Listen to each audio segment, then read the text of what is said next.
Hello my dear learners. बच्चों, आज हम करने वाले हैं क्लास 10th चैप्टर 1 की जो एक्सरसाइज 1.1 अभी हम कर रहे थे, कंटिन्यूएशन में वही करेंगे।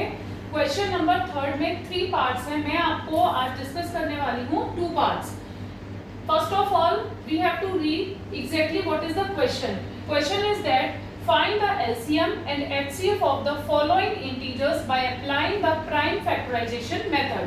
तो आपको क्या करना है, इन दोनों का आपको LCM और HCF बताना है प्राइम फैक्टराइजेशन मेथड के साथ। तो सबसे पहले हम करते हैं प्राइम फैक्टराइजेशन से स्टार्ट। फर्स्ट पार्ट को कैसे करेंगे, जैसे आपको इन तीनों नंबर्स का क्या बताना है, LCM और HCF। तो प्राइम फैक्टराइजेशन से पहले हम 12 का LCM निकालेंगे। कैसे करते हैं, हम फैक्टर्स निकालेंगे। 2 6 12, 2 3 6 एंड 3 1 3। ऐसे ही 15 के फैक्टर्स कर लेंगे। 3 5 15 एंड 5 1 5। अभी हम 21 के फैक्टर्स कर लेंगे। 3 7 21 एंड 7 1 7। अब आप यहाँ पर इनके फैक्टर्स लिख लीजिए। 12 के फैक्टर्स क्या आए हैं, 2 इंटू 2 इंटू 3 एंड 15 के फैक्टर्स क्या आए बेटा, 3 इंटू 5 एंड 21 के फैक्टर्स क्या आए, 3 इंटू 7।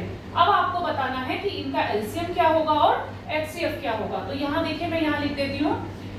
LCM हम कैसे निकालते हैं, LCM आपको ये देखना है कि इनमें कौन सा नंबर ऐसा है जो सब में आपको विजिबल है। जैसे कि 2 है यहाँ पर, तो 2 इन दोनों में नहीं है, ठीक है, 2 तो इन दोनों में है नहीं। अब 3 यहाँ भी है, 3 यहाँ भी है और 3 यहाँ भी है, ठीक है। मैं आपको बता रही हूँ पहले HCF।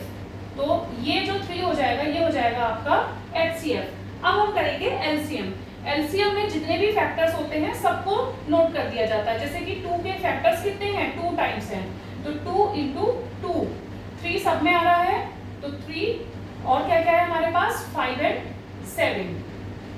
तो ये हो गया हमारा LCM। अब हम इसको सॉल्व कर लेंगे। LCM को मल्टीप्लाई कर लीजिए। 2 2 4, 4 3 12, 12 5 60 एंड 60 7 420। तो LCM आपका हो गया 420 और HCF आपका हो गया 3। तो इस तरीके से आपको इस क्वेश्चन को सॉल्व करना था। इन इंटीजर्स का आपको LCM और HCF फाइंड आउट करना था। अब हम मूव ऑन करेंगे अपने नेक्स्ट पार्ट की ओर। नेक्स्ट पार्ट में हमारे पास है 17, 23 एंड 29। ये आप लोग सभी जानते हैं कि ये जो तीनों नंबर्स हैं, ये तीनों नंबर्स हैं प्राइम। तो इनके फैक्टर्स तो होंगे नहीं। 17 का फैक्टर्स हम लिख सकते हैं 1 इंटू 17। 23 के फैक्टर्स हम लिख सकते हैं 1 इंटू 23 एंड 29 का हम फैक्टर लिख सकते हैं 1 इंटू 29। तो मैंने आपको क्या बताया, HCF कैसे फाइंड आउट करते हैं, जो तीनों नंबर्स में जो नंबर कॉमन है। तो आपको विजिबल है कि 1 जो है वो तीनों में कॉमन है, तो 1 आपका क्या हो जाएगा, HCF। अब बात आती है LCM की। तो LCM के लिए मैंने आपको क्या बताया था, जितने भी नंबर्स हैं सबका मल्टीप्लिकेशन 1 तो है ही आपके पास, उसके अलावा आपके पास है 17, 23 एंड 29, ठीक है। अब इन सब की हम कर देंगे मल्टीप्लाई। तो जब आप मल्टीप्लाई करोगे बेटा, तो आपको आंसर मिलेगा 11,339। आप एक बार क्रॉस चेक कर लेना 17, 23 और 29 की मल्टीप्लिकेशन करके, ठीक है।